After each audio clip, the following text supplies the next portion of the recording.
வணக்கம். கே. பாலகிருஷ்ணன் பேசுகிறேன். ரூஸ்டர் செய்திகளுக்காக. இன்றைக்கு நம் நாட்டில் உள்ள சில செய்திகளை பார்க்கலாம்.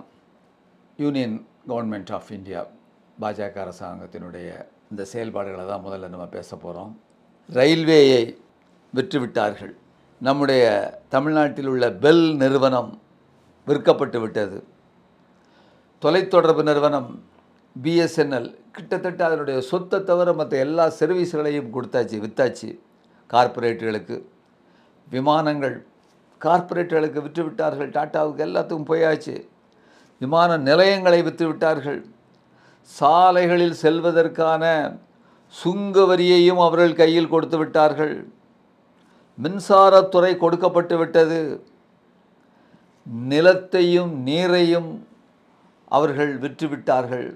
இப்பொழுது இருப்பது ஒன்றே ஒன்று மட்டும்தான், வான்வெளி, ஸ்பேஸ். அதையும் ஏலம் போடுவதற்கு தயாராகிவிட்டார்கள். எப்படின்னு கேட்குறீங்களா? ஐஎஸ்ஆர்ஓ, நம்முடைய பெருமைக்குரிய இந்தியன் ஸ்பேஸ் ரிசர்ச் ஆர்கனைசேஷன், இந்திய விண்வெளி ஆராய்ச்சி நிறுவனம் இன்றைக்கு தனியாருக்கு ஏலத்தில் விற்கப்பட இருக்கிறது.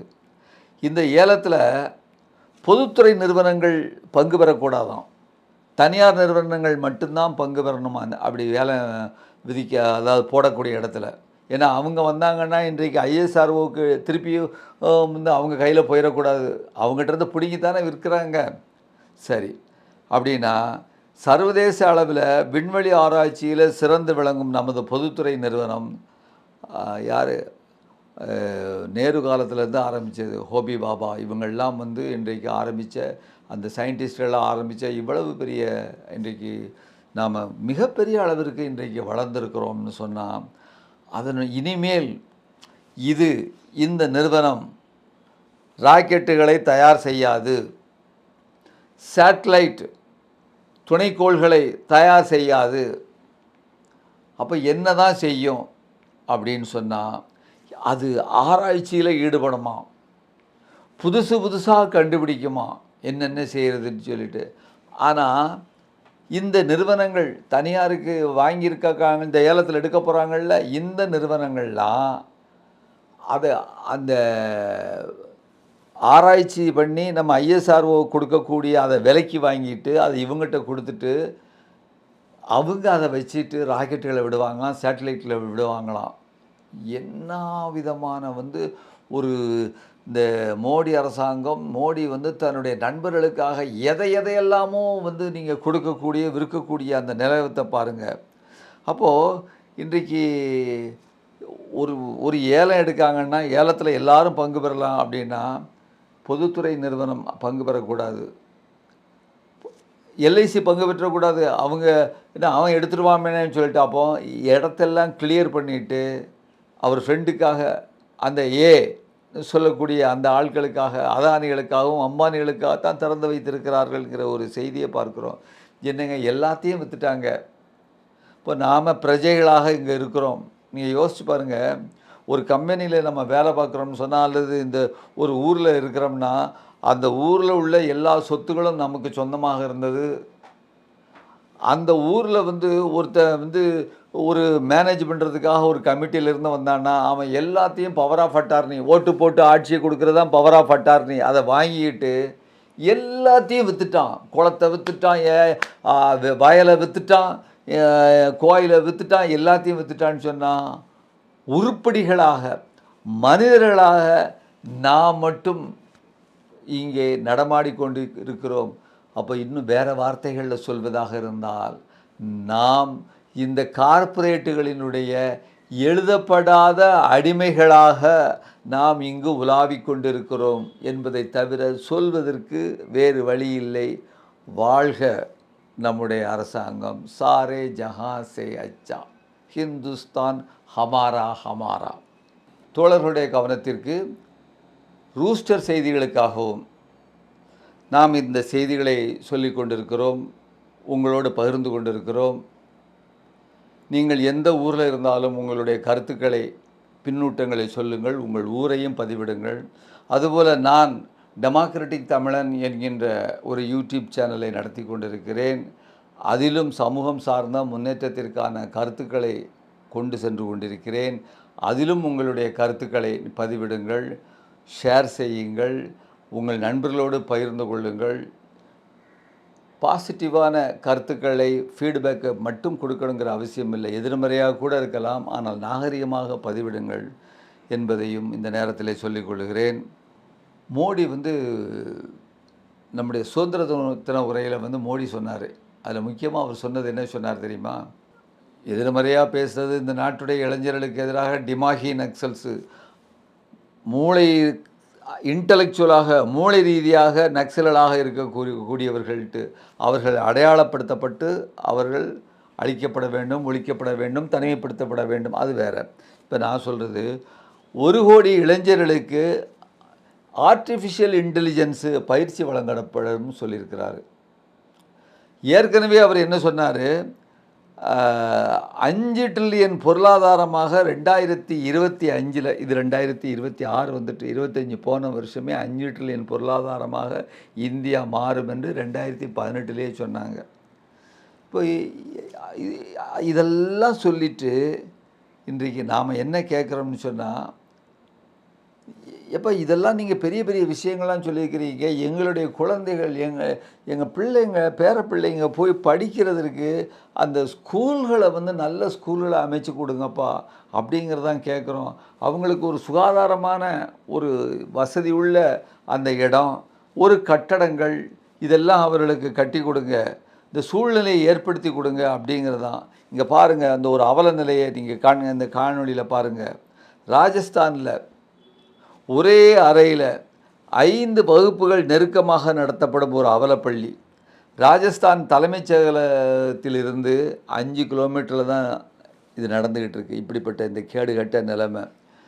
உண்மையை அந்த வெளியே தெரியாமல் இருக்கிறதுக்காக பள்ளியினுடைய வாயில் மூடி வச்சுருக்கிறாங்க. இந்த பள்ளிக்கூடம் குறித்து நிறைய தடவைகள் புகார்கள்லாம் சொல்லியாச்சு. ஆனாலும் எந்த விதமான புகார்களையும் இதுவரை எடுக்கப்படவில்லை.